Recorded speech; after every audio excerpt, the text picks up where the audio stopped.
capítulo 15, versículo 13. Juan capítulo 15, versículo 13.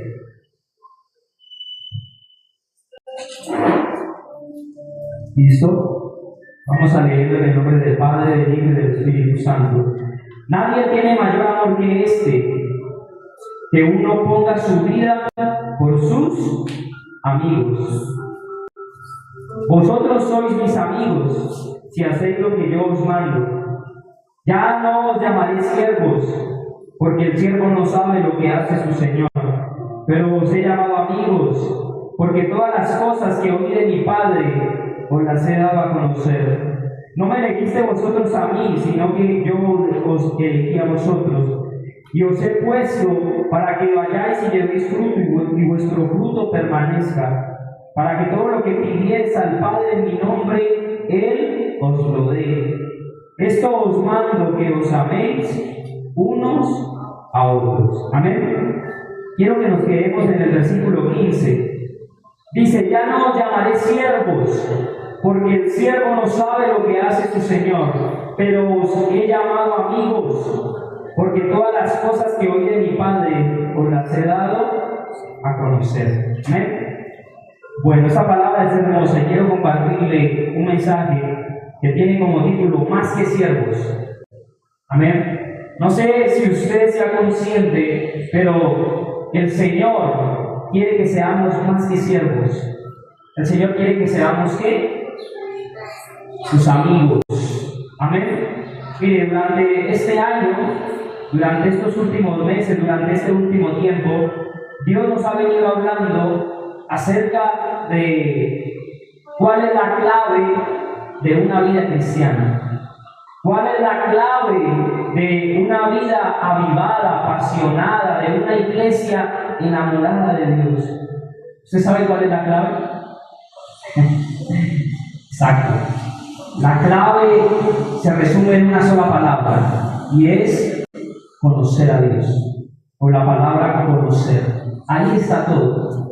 Porque cuando usted conoce a Dios, eso lo cambia todo. Pero esa palabra conocer que aparece en la Biblia no es el mismo significado que nosotros le damos, ¿cierto? O el mismo significado que le damos en este lugar del mundo. Porque a veces creemos que conocer es solamente tener una información, tener unos datos, tener cierto conocimiento intelectual, ¿cierto? El conocer que habla la palabra es algo mucho más profundo.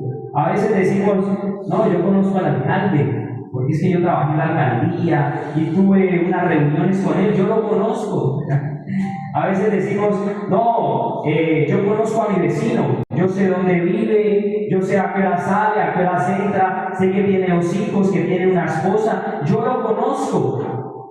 O a veces decimos: sí, yo conozco a esta persona, él es chismoso, él es un mujeriego, él no es un buen padre. Y a veces decimos conocerlo por lo que otras personas nos han dicho de X persona, ¿sí o no? Entonces, a veces creemos que conocer es tener ciertos datos o tener cierta información de una persona, pero nunca haber tenido una relación, un acercamiento. Entonces, a veces nos equivocamos con ese concepto de conocer, ¿cierto? Y a veces nos pasa igual con Dios. Creemos conocer a Dios, pero nunca hemos tenido un acercamiento. Creemos conocer a Dios por lo que el pastor dice, por lo que el líder dice, sí, yo conozco a Dios porque el pastor dice que Dios es esto y que Dios es lo otro. Pero tú no has tenido una experiencia personal con Dios. Tú no tienes una relación, por eso no lo conoces. Solamente conoces ciertas información, ciertos datos de lo que otras personas han dicho de Dios o de lo que has leído de Dios. Mira, hay personas que han leído la Biblia completa, pero no conocen a Dios. Porque no se trata solo de información, se trata de revelación. Y Dios se revela al que Él quiere revelarse. Por eso dice la palabra que a muchos les ha cegado el entendimiento para que aún teniendo oídos no oigan, ni ojos vean, ¿sí o no? Jesús le dijo a Pedro: bienaventurado eres, porque no te lo reveló carne ni sangre, sino mi Padre que está en los cielos. Entonces la clave de la vida cristiana, ¿cuál es? Conocer a Dios. Pero ese conocer a Dios no es solamente tener ciertos datos, una información, no es solamente la acumulación de un conocimiento. Como le digo, hay mucha gente que conoce la Biblia, pero no conoce a Dios, que ha leído las Escrituras, como los fariseos, que leían las Escrituras, pero no conocieron a Dios cuando vino y se presentó delante de ellos como un hombre. ¿Sí se da cuenta? Se trata de revelación, y Dios se revela cuando hay una comunión, cuando hay una relación. Por eso decimos que la vida cristiana no es religión, no es seguir un conjunto de reglas, de estatutos. No se trata de eso, se trata de conocer. Esa es la clave, conocer. Y por eso dice la Biblia que muchos se van a perder. ¿Sabe por qué? ¿Por falta de qué? De conocimiento. Oseas capítulo 4 versículo 6 dice: mi pueblo pereció por falta de conocimiento. Dice la palabra que en aquel día, cuando seremos juzgados, muchos vendrán delante de Dios y le dirán: pero siendo un hombre, hicimos muchos milagros, echamos fuera demonios. Y el Señor les dirá una cosa: apartados de mí, nunca los conocí. Dice que cuando venga el Señor, va a estar la iglesia, las 10 vírgenes se representa como la iglesia, y la mitad de esa iglesia no va a estar preparada.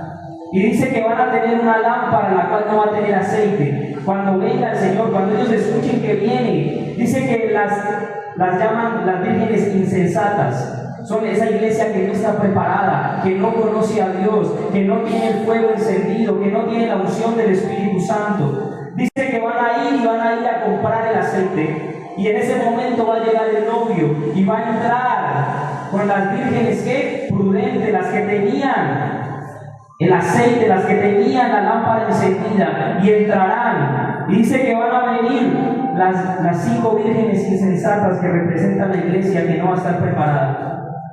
Y dice que le van a decir: Señor, ábrenos. ¿Y sabe qué va a responder el Señor? De cierto os digo, no las conozco. ¿Cuál es la clave? Conocer a Dios. Amén. Entonces, mucha gente cree conocer a Dios, pero en realidad no lo conoce porque no tiene una relación, porque no tiene una comunión, porque no tiene un acercamiento. Y la definición de conocer que usted encuentra en la Biblia viene de una palabra hebrea que es Yalá. Yalá es la palabra hebrea que se utiliza en la Biblia para la palabra conocer.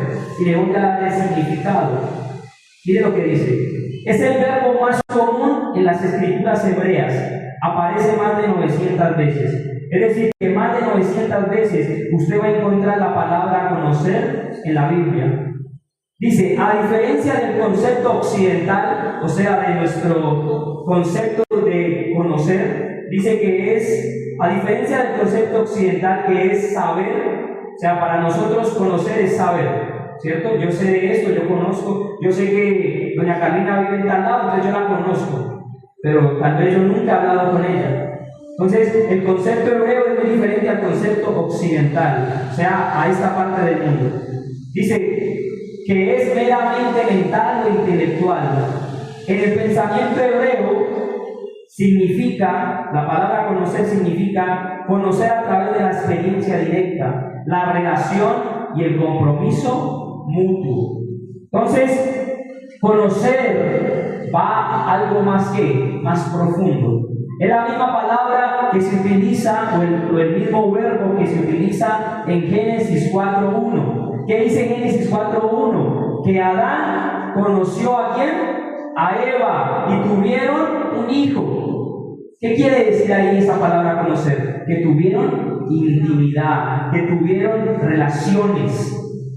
Eso es lo que el Señor quiere, que tengamos intimidad, que lo conozcamos íntimamente, que nos acerquemos tanto a Él, que sepamos lo que Él piensa, que sepamos cuáles son los sueños de Dios, que sepamos cuáles son los principios que rigen este mundo, que conozcamos el corazón de Dios, lo que Él ama, lo que Él aborrece, ¿sí o no? De eso se trata, de tener una comunión, de tener una intimidad, de conocer al Señor profundamente. Por eso lo que Él quiere es que seamos más que siervos. No es lo mismo la relación de un esclavo con su amo. La palabra siervo que usted encuentra en la Biblia se refiere a esclavo, ¿sí o no? Y no es lo mismo la relación de un esclavo con su amo que de dos amigos. Para ponérselo en el contexto actual, no es lo mismo la relación de un jefe con un empleado a la relación de dos amigos, ¿sí o no? La relación de dos amigos es más cercana, es más confiable, usted va a tener más confianza, más acercamiento, es una relación más fuerte, ¿cierto? Y eso es lo que Dios quiere, que pasemos de ser siervos, de tener esa mentalidad de siervos, a ser amigos de Dios. Qué bonito que el Señor diga: Él es mi amigo, Él es mi amiga. No solamente mi siervo, sino que mi amigo, algo mucho más profundo, que pasemos de ser siervos a amigos. Mire, hay una frase que me gusta mucho, que creo que es de Marcos Brunet. Él dice: Dios no tiene preferidos, Dios tiene íntimos. A veces la gente cree que Dios tiene preferidos, ¿sí o no? Y dice: no, este es el consentido de Dios, este es el llavero de Dios, este es el de la rosca. Dios como que lo quiere más a Él, Dios como que habla y le revela las cosas a Él. Y tal vez sí, pero no es que sea el preferido de Dios, sino que tal vez Él es una persona íntima de Dios, ¿sí o no? Y una persona íntima conoce ¿qué? Los secretos.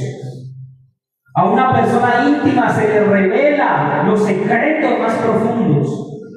Entonces no pregunten por qué a Él sí y a mí no. Más bien mire qué es lo que hace Él para que Dios le revele, para tener ese acercamiento con Dios, ese conocimiento que no es solamente información, que es algo mucho más profundo, es conocer la persona de Jesús, es conocer a Dios.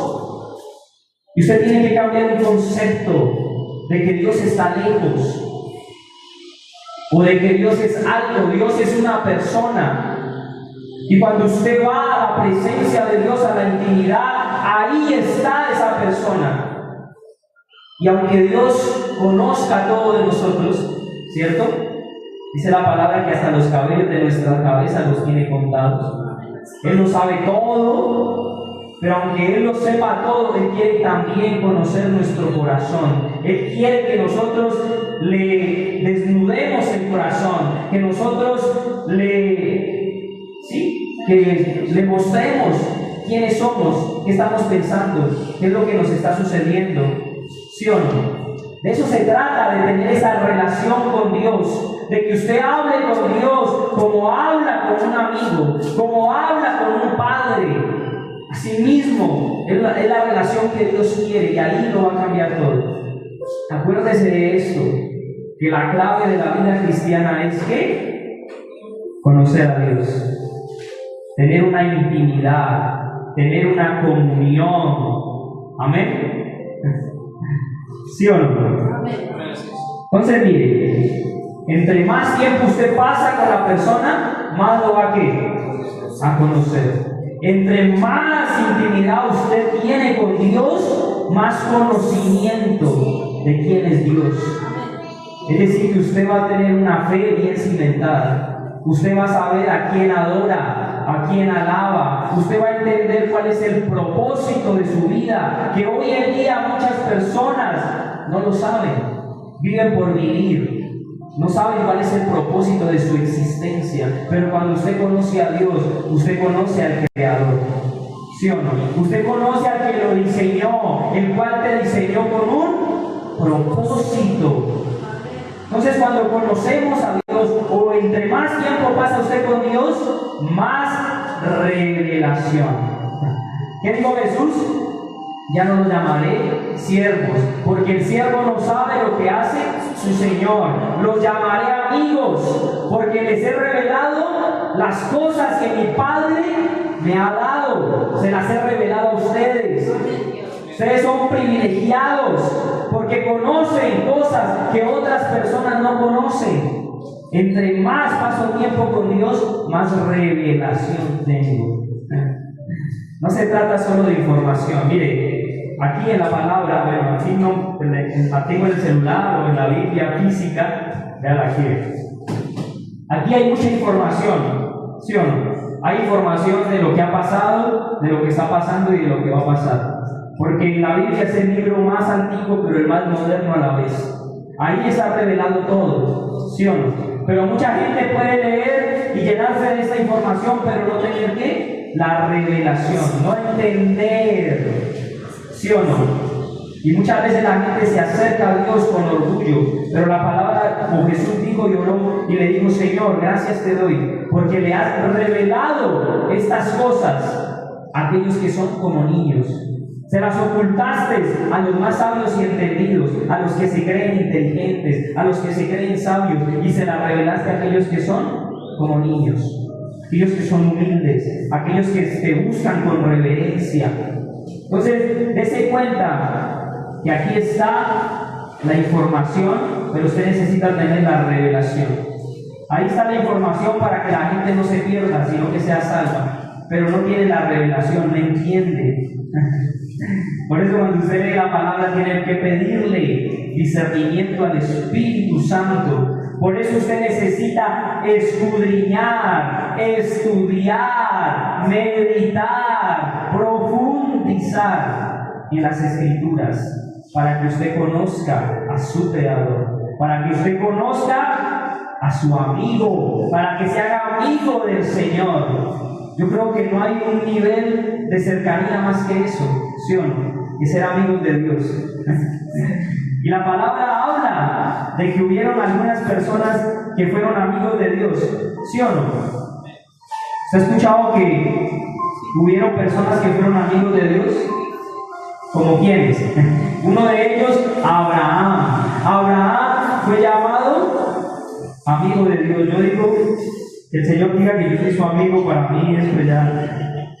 A mí no me interesa que me conozca el mundo, a mí me interesa que Dios me conozca, ser conocido en el cielo, que mi nombre esté escrito en el libro de la vida. Eso es mi mayor anhelo, mi mayor logro en esta vida, es ser conocido por el Señor.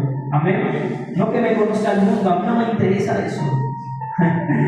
Dice que seremos recompensados en público. Eso viene como una recompensa tal vez, pero mi anhelo y mi deseo es conocer a Dios y que Él me conozca. Amén. Ser amigo de Isaías. Vamos a leer Isaías.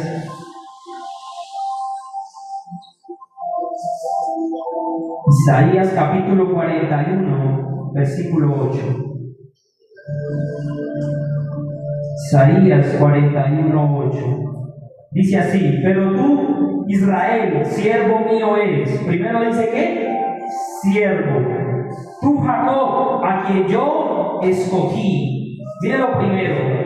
Nos llama, dice primero que siervo, que fue que elegido, escogido, descendencia de Abraham, que mi amigo. Mi amigo. Santiago 2:23. Wow, esto es tremendo. Ser amigo de Dios, yo creo que es el logro más grande que usted puede alcanzar en esta vida. Y se cumplió la escritura que dice: Abraham creyó a Dios y le fue contado por justicia y fue llamado amigo de Dios. Abraham era una persona que cercana a Dios. ¿Y cuáles eran las características de Abraham? Abraham fue un hombre que creyó a Dios.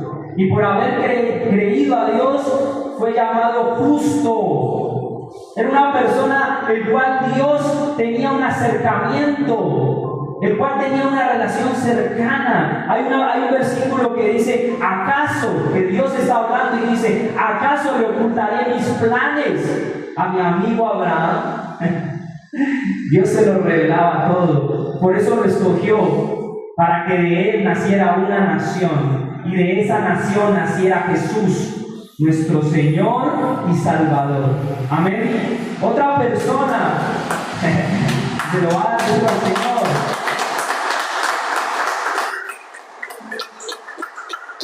Otra persona de la cual habla la palabra que fue amigo de Dios fue Moisés. Dice la palabra que Moisés hablaba con Dios, ¿qué? Cara a cara. Que él tuvo un acercamiento, él hablaba con Dios. Y mientras estaba en la presencia de Dios, dice que el pueblo miraba que había truenos, relámpagos, que se escuchaba una voz fuerte. Pero ahí en la presencia estaba ¿quién? Moisés. Y mire lo que dice Éxodo, capítulo 33. Versículo 11, lo voy a leer en la Nueva Versión Internacional. Dice, y hablaba el Señor con Moisés cara a cara, como quien habla con un amigo. Mire el nivel de acercamiento, de intimidad. Y a Moisés, ¿qué se le reveló a Moisés? Los 10 mandamientos. ¿Sí o no? A Moisés, ¿qué se le reveló? Cómo hacer el templo. El Señor se le revelaba y le hablaba a Moisés, haz esto, haz lo otro. Vas a ir a Egipto y vas a libertar mi pueblo. Vas a hacer un templo, un tabernáculo con estas medidas. Porque cuando hay comunión hay ¿qué? Acercamiento. Moisés era una persona muy cercana. Y le quiero decir algo, mire, entre más usted esté cerca de Dios, más temor de Dios tiene. ¿Cuál era la diferencia entre Moisés y el pueblo? Que Moisés tenía temor, reverencia, y el pueblo tenía miedo. El miedo a Dios es algo humano. El temor a Dios es algo que el Espíritu trae. La palabra en Isaías dice que Jesús vendrá, o que iba a venir, y traería espíritu de temor de Dios. El temor de Dios es algo que el Señor coloca en nosotros, para que cuando nos acerquemos a Él lo hagamos de una manera correcta, con reverencia, con respeto, para que cuando usted vaya a pecar no lo haga porque tiene temor de Dios. Entre más cerca usted está del Señor, más temor de Dios tiene y menos miedo. Hoy la gente vive con miedo, tiene miedo por todo lo que usted ve en las redes sociales, en las noticias, lo que viven llenos de miedo. ¿Sabe por qué? Porque están lejos de Dios. Y ven a Dios, las personas que están lejos ven a Dios como un Dios a veces hasta malo, como un Dios injusto. Eso, así miraba al pueblo de Israel. Por eso le dijeron a Moisés, no, nosotros no, vaya usted y hable con él. Le tenían ¿qué? Miedo. Pero Moisés venía con su rostro resplandeciente y le decía, no teman, porque el Señor quiere traer ese temor de Dios. Amén. Eso se encuentra en la palabra. O sea que entre más cerca de Dios, menos miedo. Entre más cerca usted esté de Dios, entre más profunda es su relación con Dios, usted va a vivir menos frustrado, menos desanimado. Así como cuando estaba, dice la palabra, que estaba Pedro, y que toda la noche había intentado ¿qué? Pescar. Toda la noche con sus amigos, entre ellos estaba Juan y el otro, ¿cómo era que se llamaba? Bueno, los dos que eran hermanos eran los que le ayudaban a Pedro. Santiago creo que era el otro, yo por aquí lo apunté. Juan y Jacobo. Juan y Jacobo y Pedro estaban intentando pescar toda la noche, ¿cierto? Tiraban la red y la volvían a traer toda la noche. Y dice que al otro día se les apareció Jesús. ¿Usted cómo cree que estaban Pedro, Jacobo y todos los que estaban ahí pescando y no habían podido pescar en toda la noche? Se sentían frustrados, se sentían cansados, se sentían desanimados. No sé si usted en algún momento se ha sentido cansado, frustrado, desanimado de intentar hacer las cosas a su fuerza, a su manera y no ver un resultado. Amén. Pero ¿sabe qué le dijo Jesús? Boga maravilla. ve más profundo y echa la red. Y Pedro, como Abraham, fue un hombre de fe y le dijo: iré más profundo y en tu palabra echaré la red. Y dice que ahí hubo una pesca milagrosa, que las dos barcas se llenaron, tanto así que se volteaban. Y fue ahí cuando Pedro reconoció quién era Jesús. Cuando Pedro conoció a Jesús, no en la orilla, sino que cuando fue más a lo profundo. Gloria a Dios. Y dice que se arrodilló y le dijo: apártate de mí, porque soy hombre pecador. ¿Sabe qué significa eso espiritualmente? Que el Señor quiere que vayamos más a lo profundo. Que tal vez usted está en la orilla y usted se siente frustrado, desanimado, pero el Señor quiere que vayas más a lo profundo, que tu relación con Dios sea más íntima, que ores más, que lo busques más. Y ahí es donde vas a conocer quién es Jesús. Ahí es donde los milagros los vas a ver. Amén. Boga mar adentro. El Señor quiere que profundices en tu comunión, en tu relación. Mire, es algo muy personal, es algo muy íntimo y es algo muy genuino y natural. Que usted vaya ahí. El Señor dijo: cuando oren, enciérrense en un lugar, cierren la puerta. Y eso significa que no entre ningún ruido externo. Cuando usted vaya a orar, si va a entrar con el celular, quite los datos. Que sea un tiempo de intimidad, de comunión, que sea un tiempo de calidad. Y que usted desnude su corazón. Y que el Señor desnude el corazón de Él delante de usted. Amén. Eso es lo que el Señor quiere, que profundicemos más, que vayamos y nos metamos en el río de su Espíritu. No sé si usted ha leído el libro de Ezequiel. El libro de Ezequiel habla de que el profeta tuvo una visión hermosa. Dice que un ángel lo llevó hacia el templo y que en el templo empezó a nacer agua, empezó a salir agua del templo, el cual recorría también el altar del templo.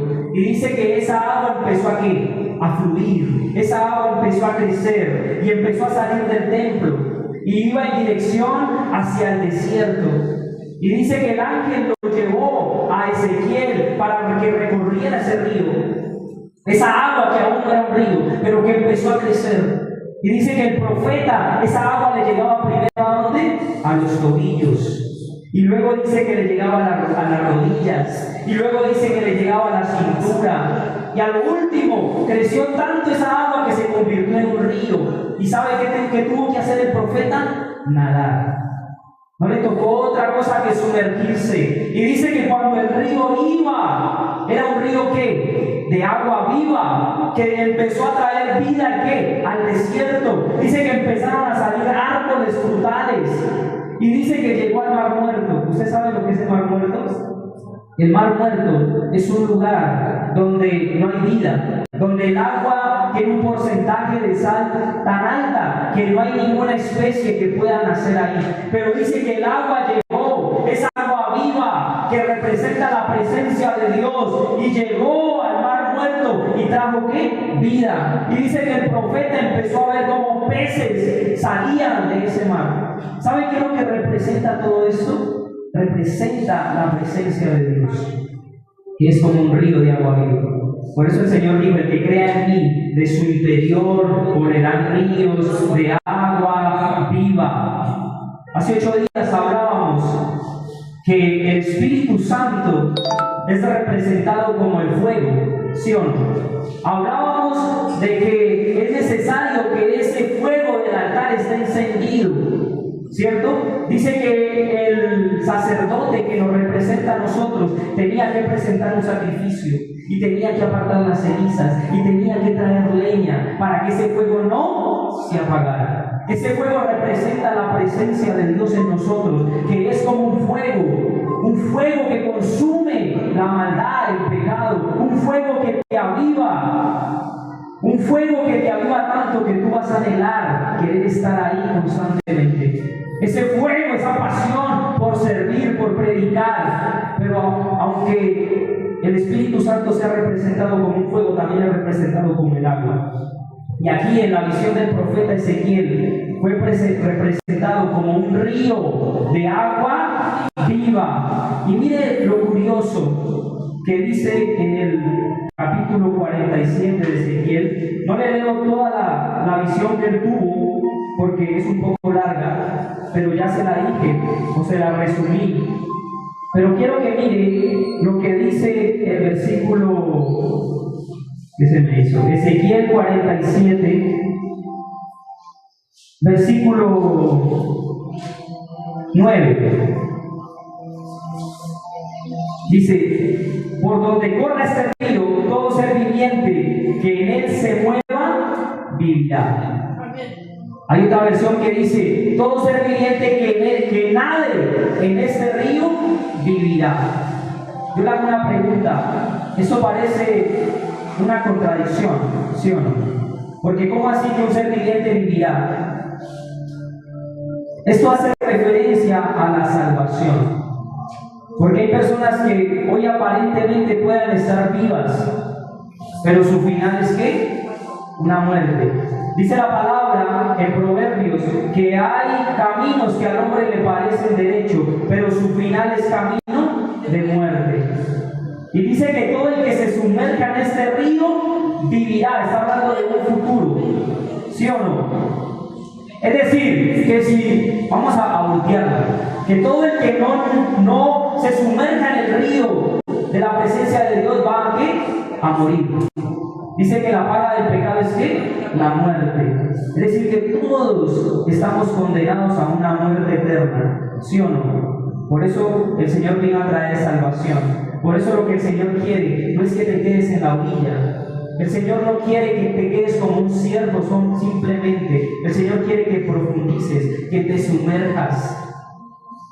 Y mire que es algo progresivo, ¿sí o no? Y así debe ser nuestra relación con Dios. Pasar de ser siervos a amigos. Pasar de que el agua a usted le llegue a los tobillos y luego a las rodillas y luego a la cintura y usted se sumerja. Eso es lo que el Señor quiere, que bogues mar adentro, que vayas a lo profundo. Y dice la palabra que a donde el río pasaba, ¿llevaba qué? Vida. Era un río que llevó vida a un desierto. Un desierto representa ¿qué? Sequedad, representa muerte. El mar muerto, por eso se llama mar muerto, porque no hay vida. Pero donde llega el Espíritu de Dios, ¿lleva qué? Vida, lleva propósito, lleva crecimiento, lleva ensanchamiento. Por eso todo lo que está en Dios crece. Y si usted está en Dios, su relación con el Señor debe de crecer. Usted debe avanzar más a lo profundo. Y ya no ser un siervo, sino ser ¿qué? Un amigo. Amén.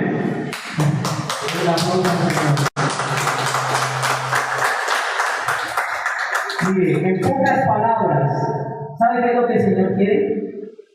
Que usted viva para Él, que usted ore más, que usted ayude más, que usted vigile más. El Señor dijo: está atentos y vigilantes, porque nadie sabe el día en el que Él venga. Amén.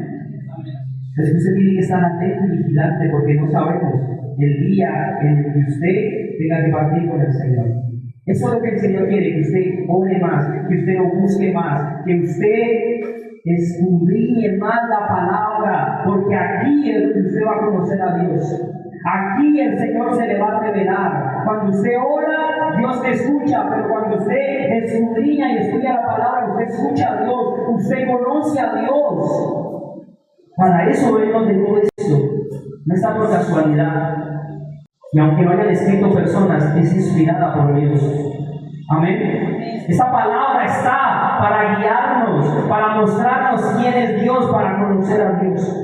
En pocas palabras, eso es lo que el Señor quiere. Que vivamos para Él, que pasemos más tiempo con Él, más tiempo en su presencia, más tiempo en su palabra. Mire, a veces la gente dice, cristianos dicen: yo estoy dispuesto a morir por Jesús. ¿Sí o no? Pero a veces la pregunta que el Señor te hace no es si tú estás dispuesto a morir. La pregunta que el Señor te hace en esta mañana es si tú estás dispuesto a vivir por Jesús. Amén. Porque aunque haya lugares en el mundo en estos momentos que literalmente las personas tienen que morir por Jesús, por la persecución que se vive en países como en Irán, en Asia, en África. Ahí sí literalmente las personas tienen que morir por Jesús. Pero en este lado, donde gracias a Dios no hay una persecución y donde usted puede predicar libremente, en este lado del mundo, debemos de no decirle al Señor, quiero morir por ti, sino voy a vivir por ti. Amén. Mire, hay un testimonio de un pastor, si quiere usted lo busca ahí en internet. Es conocido como el pastor que traficaba Biblias en Irán. ¿Y por qué traficaba Biblias? Porque Irán es un país musulmán, donde el cristianismo es prohibido. Es decir, que todo debe ser a escondidas. ¿Sí o no? Por eso le tocaba traficar Biblias, porque no está permitido. Es como el que lleva droga a Estados Unidos. No está permitida la droga, la cocaína, por eso tienen que meterla en muchas cosas. Y así mismo era este pastor. Le tocaba llevar las Biblias de una manera escondida, traficar Biblias. Y él cuenta un testimonio. Y dice que es el testimonio, bueno, él cuenta muchos testimonios, le invito a que lo busque como el traficante de Biblias en Irán, en el país de Irán. Usted sabe que Irán es un país musulmán que no se quiere con Israel, ¿cierto? Ellos odian, mejor dicho, tienen guerra, incluso en esos momentos han estado en guerra con Israel, ¿cierto? Obviamente no quieren a los cristianos. Ser cristiano en Irán es dar la vida por Jesús, ¿sí o no? Entonces se cuenta que la primera vez que él fue a predicar a una iglesia en Irán, él se sorprendió, porque lo metieron a un edificio. Y luego del edificio lo metieron a un sótano. Y en ese sótano habían solamente como 7 o 8 personas. No había instrumentos, no había micrófonos, no había Biblias. Y lo que dice que él se empezó a sorprender con todo lo que hacían, porque las personas se sabían la Biblia de qué? De memoria. ¿Sabe por qué se sabían la Biblia de memoria? Porque no podían cargarla. Porque si usted lo encuentra con una Biblia en Irán, lo pueden meter muchos años de cárcel o lo pueden matar. ¿Sí o no? Es decir, el congregarse en Irán es arriesgar ¿qué? Su vida. Y dice que ahí empezó el culto, pero que empezó de una manera como él nunca lo había estado. Que empezaron ahí y él pensaba, bueno, y los instrumentos, bueno, y las demás personas que solamente eran 8 hermanos en un sótano. Y dice que el pastor empezó a hablar, a enseñar, otro pastor empezó a enseñar un mensaje, el pastor de Irán. Y ahí fue cuando se dio cuenta que las personas se sabían la Biblia de qué? De memoria. Y dice que mientras predicaba, una persona empezó a llorar. Y dice que un hermano empezó a orar por esa persona y empezó a hablar en lenguas. Y otro empezó a interpretar las lenguas. Y dice que se sentía una gloria sobrenatural en ese lugar. Y que él se sorprendió porque no había ministro de alabanza, no había instrumentos, pero ellos adoraban y alababan a Dios. Él imaginaba una iglesia como las que vemos acá, pero acuérdese que la iglesia no es el lugar físico, la iglesia es usted y yo, y donde están 2 o 3 reunidos en su nombre, ahí Él está. Esa es la iglesia, en un sótano, sabiendo que si los pillaban los podían meter a la cárcel o asesinar. Entonces el pastor se le acerca. El pastor, el traficante de las Biblias, es un pastor argentino y se le acerca al pastor de Irán y le dice: uy, los admiro mucho, ustedes son mis héroes, porque mire, se sabe la Biblia de memoria, mire, ustedes arriesgan su vida por congregarse, ustedes adoran sin instrumentos, eso no se ve allá en Occidente, de donde yo vengo, no se ve eso, ya no se ve ni siquiera que la gente hable lenguas, que la gente interprete las lenguas. Y el pastor de Irán le responde y le dice: ¿nosotros sus héroes? No, antes para nosotros ustedes son nuestros héroes. Y le dice: ¿sabe por qué? Porque aquí en Irán no tenemos muchas opciones que escoger. Usted va al supermercado y hay 2 marcas de arroz. Usted va a los almacenes y hay 3 tipos de colores de ropa: blanco, negro y gris. Usted va a los colegios, hay un colegio para mujeres, hay un colegio para hombres. Hay autobús para hombres, hay autobús para mujeres, todo aquí es restringido, hasta el internet es restringido, no podemos navegar libremente, no podemos entrar a lo que queramos entrar, porque podemos entrar solamente a lo que el gobierno nos permite entrar. ¿Y saben por qué ustedes son mis héroes? Porque allá ustedes tienen libertad, libertad de consumir la droga que sea, la libertad de tomar si quiere, libertad. Las mujeres acá, les dice el pastor, todas son tapadas. En cambio ustedes allá ven, están en una sociedad súper sexualizada, donde las mujeres salen como ellas quieren, donde ustedes pueden consumir el internet, pueden consumir pornografía, pueden ver lo que ustedes quieran ver. Ustedes allá tienen mucha libertad, pero en medio de toda esa libertad, ustedes deciden apartarse de eso y escoger a Jesús. ¿Sabe por qué le cuento este testimonio? Porque son dos perspectivas diferentes.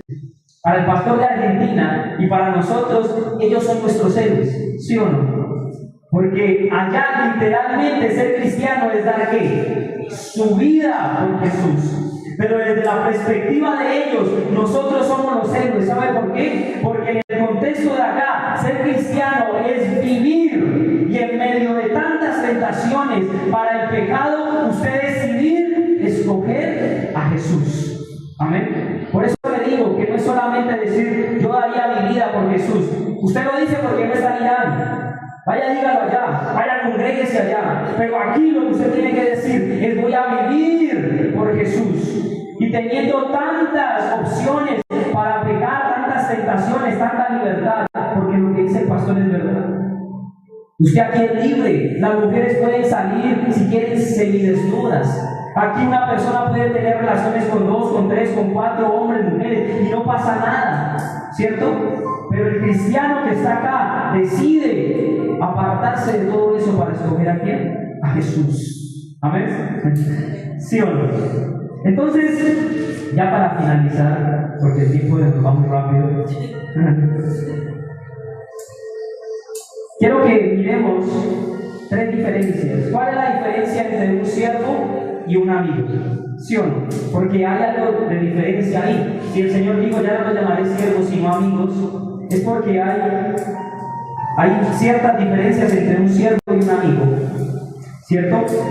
Y la primera de ellas es el nivel de cercanía, el nivel de confianza. Usted no tiene la misma cercanía con una persona que es simplemente su empleado, o en la época de Jesús no es la misma cercanía de un esclavo con su amo que la que tienen ¿qué? 2 amigos, ¿sí o no? Usted no tiene la confianza si su relación con X persona solamente es, digamos, de jefe a empleado. Si esa es solamente la relación, usted no tiene la confianza de contarle ¿qué? Sus cosas íntimas, ¿sí o no?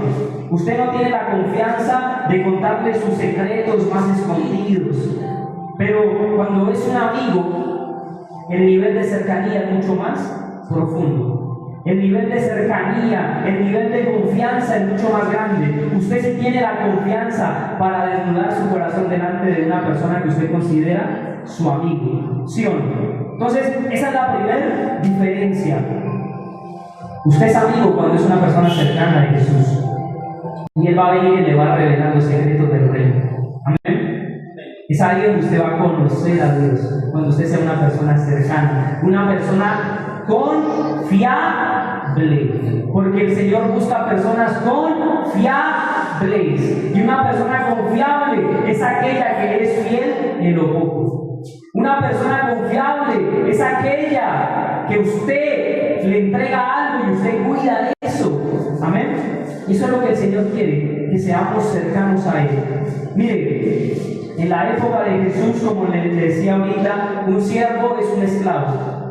Y en esa época, el esclavo no podía ni siquiera sentarse a la mesa, ¿sí o no? Los esclavos no podían sentarse a la mesa. Por eso la relación entre amo y esclavo era muy distante.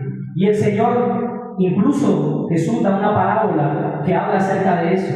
Una parábola la cual la enseñanza es que el que hace lo que el amo le manda hacer es un siervo ¿qué? Inútil. El que hace solamente lo que el amo le mandó a hacer es un siervo inútil. Pero el Señor no quiere que seamos siervos, el Señor quiere que seamos amigos. Y el amigo hace más que el siervo. Amén. Entonces Jesús da esa parábola y dice, si usted tiene un siervo, y el siervo es el que apacenta las bestias, y llegando a la casa del campo, usted no le dice, usted le va a decir, siéntese a la mesa. No, dice, más bien usted le dice, prepáreme la comida y sírvamela. Y cuando yo coma, ahí usted ya va a poder comer. ¿Sí o no?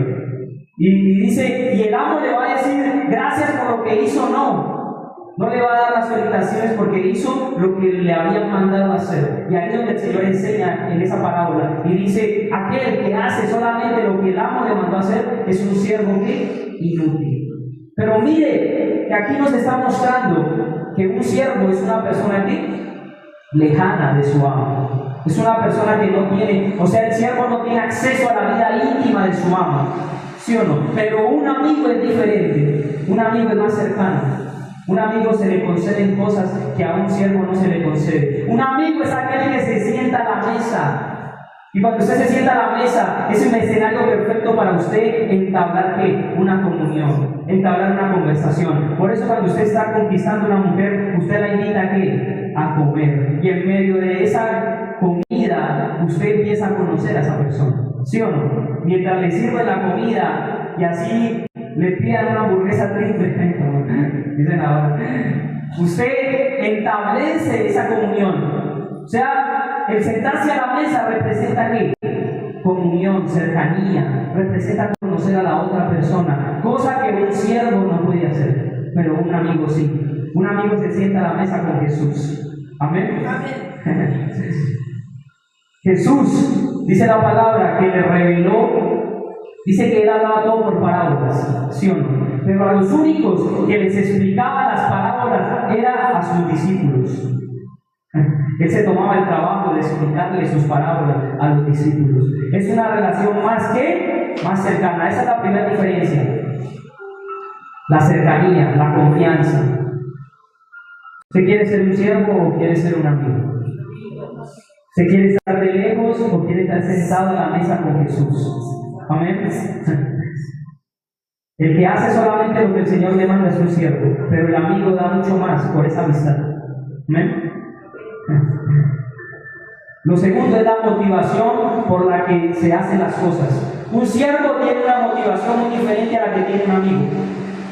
Mire, y no es que esté malo ser siervo.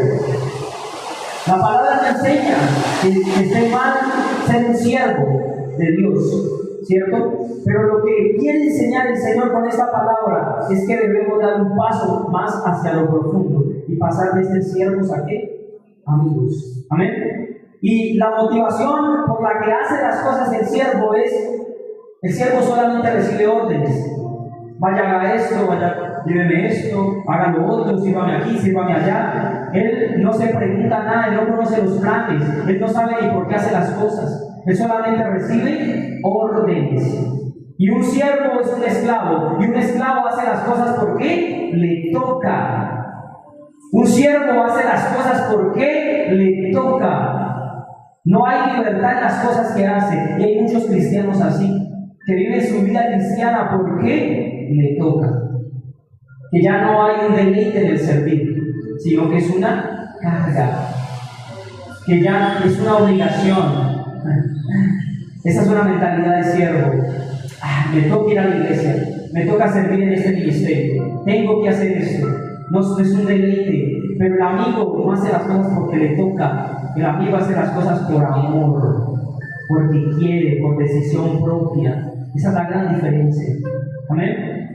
Por eso es importante que seamos amigos y que porque todo el servicio que usted le da a Dios debe ser por amor.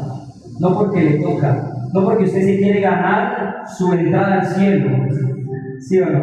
De ninguna manera, debe ser por amor a Dios, por amor a Jesús. Pero entre más esté usted cerca, usted más lo ama, ¿sí o no?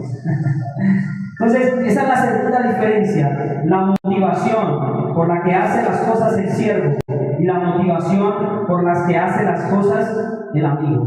Amén. En Apocalipsis capítulo 2 dice que el Señor le habla a una de las iglesias y le dice: yo conozco tu arduo trabajo, conozco que has sido paciente, que te has esforzado, pero tengo una cosa contra ti.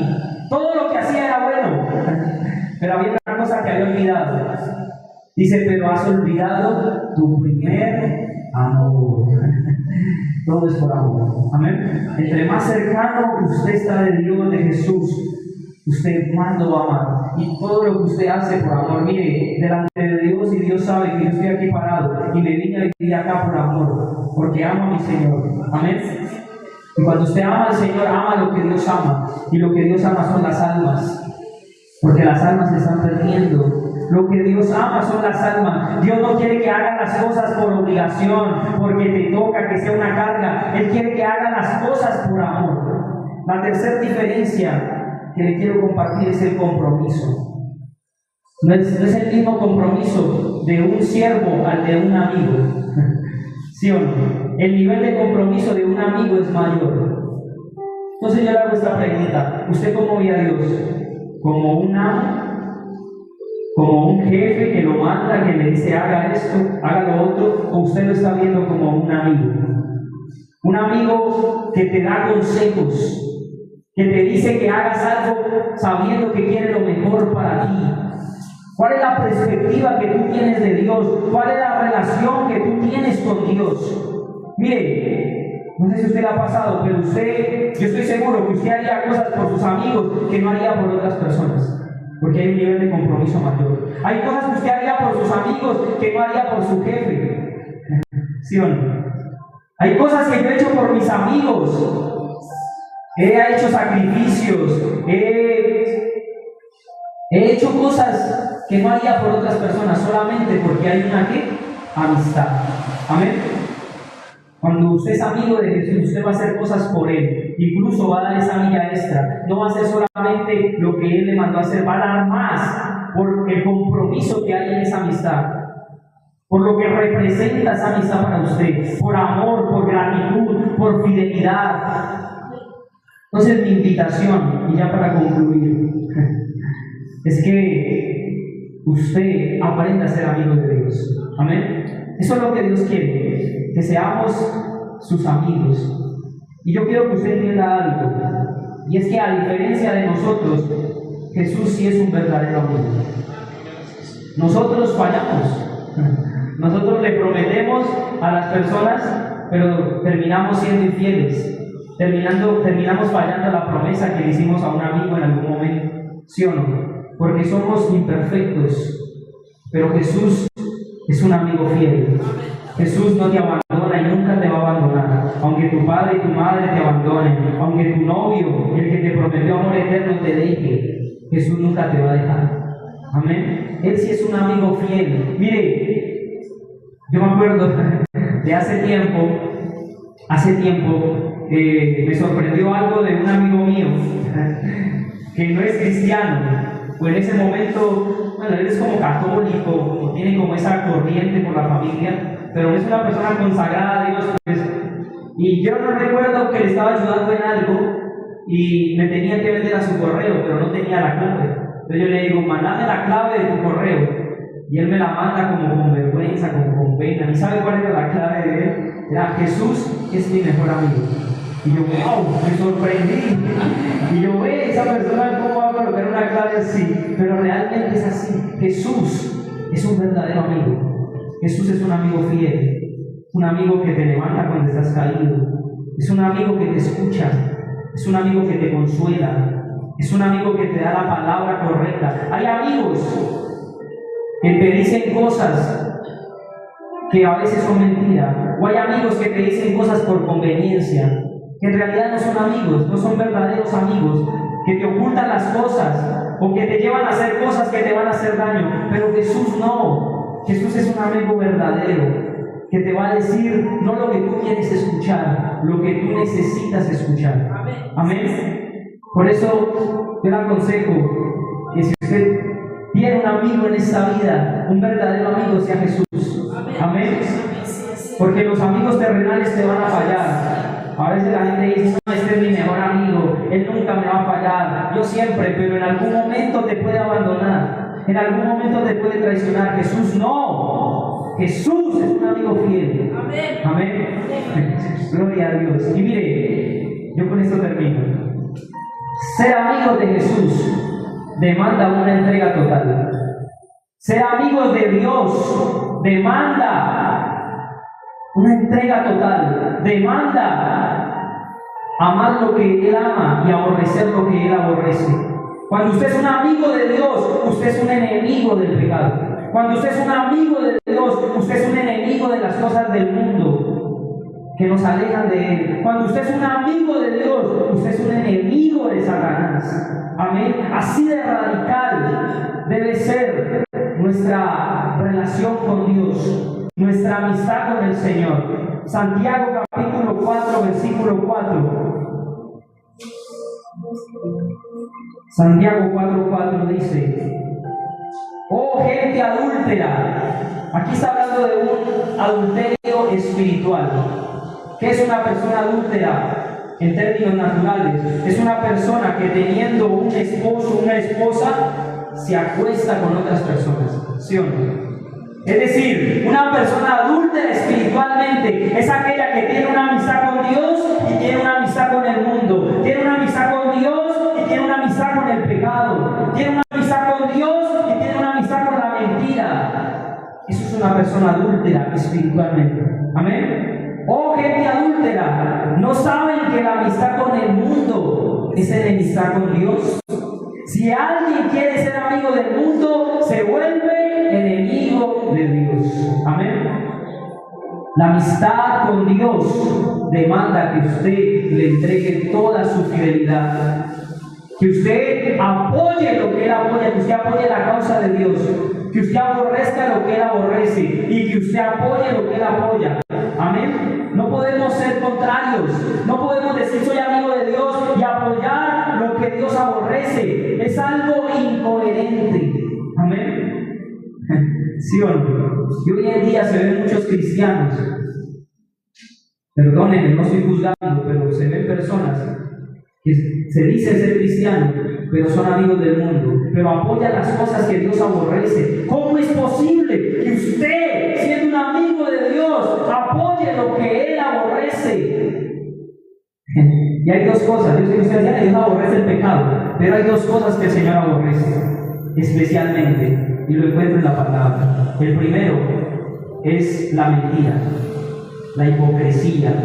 Cuando una persona es un lobo vestido de oveja, cuando una persona aparenta lo que no es, eso el Señor aborrece eso. Por eso a los que más duro le dio Jesús fue a quién, a los fariseos, y les decía sepulcros blanqueados. Ustedes por fuera son muy bonitos, pero por dentro están llenos de mentiras, están llenos de huesos muertos. Eso es lo primero que Dios aborrece, la mentira.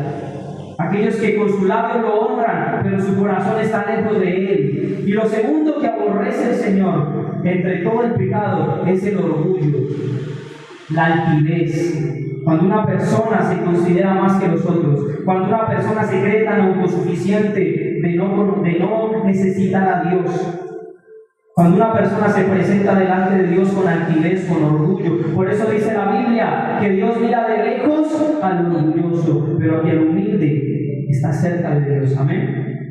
Por eso, en este versículo de Juan que leíamos al inicio, capítulo 15, versículo 14, dice: ustedes son mis amigos si hacen lo que yo les mando. ¿Quién es un amigo de Dios? El que cumple los mandamientos, el que hace lo que el Señor manda. Amén. Y por último, ese es el versículo 14, el versículo 15 dice: ya no los llamaré siervos, serán mis amigos. Y el versículo 16 dice: no me escogieron ustedes, yo los elegí a ustedes. Y yo quiero que usted también tenga eso en la mente, que el Señor te escogió, que si estás sentado en este lugar no es por casualidad, no fue porque te invitó el vecino, no fue porque te invitó tu papá, tu hijo, tu padre, tu esposo, es porque Dios te eligió y porque Dios te está llamando. Dice la palabra en el Apocalipsis que Dios está a la puerta y llama. Y todo el que oye la voz y abre la puerta, Él entrará y ¿qué? Cenará. ¿Quién cena con el Señor? ¿Quién cena con el Señor? Los amigos. ¿Sí o no? ¿Sí ve cómo todos se conectan? Mire, cuando usted viene esa comunión con Dios, usted va a entender lo que el Señor dijo aquí en el primer versículo que leíamos. ¿Cuál fue el primer versículo que leíamos? El 13.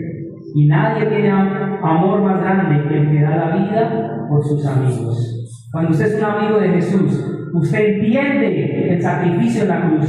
Usted entiende que no hay un amor más grande, que nadie te va a amar más que aquel que entregó su vida, aquel que fue golpeado, menospreciado, escupido, aquel que fue lacerado, aquel que fue abandonado por Dios, aquel que soportó todo eso. ¿Sabe por qué lo hizo? Por amor a sus amigos. Es tremendo. Póngase de pie, vamos a orar.